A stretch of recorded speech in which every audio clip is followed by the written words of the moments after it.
ഇന്ന് നമ്മൾ നമ്മളെ വീടിൻ്റെ ബാത്റൂമിനെ പറ്റിയാണ് കാണിക്കാൻ പോകുന്നത്. ബാത്റൂമിൽ എന്തൊക്കെ ചിലവ് വന്നു, എങ്ങനെയൊക്കെയാണ് എക്സ്പെൻസും കാര്യങ്ങൾ എന്നുള്ള കാര്യങ്ങളെ പറ്റിയൊരു ഡീറ്റെയിൽ ആയിട്ടുള്ള കാര്യങ്ങളാണ്. അത് പക്കാ ക്ലിയർ ആവുമെന്ന് വിശ്വസിക്കുന്നു. അതായത് ഞാൻ എൻ്റെ ഏകദേശം ഒരു ചിലവും കാര്യങ്ങളൊക്കെ പറഞ്ഞുതരാം. 1300 രൂപയാണ് ഈ ഒരു വാതിലിന് മാത്രം വരിക കേട്ടോ. വാതിൽ പറഞ്ഞു കഴിഞ്ഞാൽ ഈ ഒരു പീസാണ് വരിക. പിന്നെ അതിൻ്റെ ഒരു ബോർഡർ ഉണ്ട്, ഇതൊരു ബോർഡറാണ്. പിന്നെ ഇതിനൊരു കട്ടില വരും. ഈ കട്ടിലേക്കും എല്ലാം കൂടി കൂട്ടി 2 ഡോറാണ് ഇപ്പോൾ ഞാൻ വാങ്ങിയിട്ടുള്ളത്. ഇതേപോലത്തെ 2 ഡിസൈൻ ഡോറാണ് വാങ്ങിയിട്ടുള്ളത്. ഇതിലേറെ നമ്മുടെ ചിത്രപ്പണിയൊക്കെ ഉള്ള ഇതുണ്ടായിരിക്കും. അതിനാണെന്നുണ്ടെങ്കിൽ ഇതിലേറെ ഒരു 300 രൂപേൻ്റെയൊക്കെ മാറ്റം ഉണ്ടാവും. അത്രേ ഇതിൽ ഏകദേശം മാറ്റമുള്ളൂ.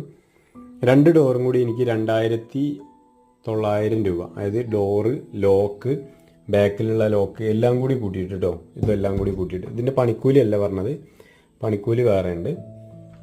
പിന്നെ ഇത് ലോക്ക് നമ്മൾ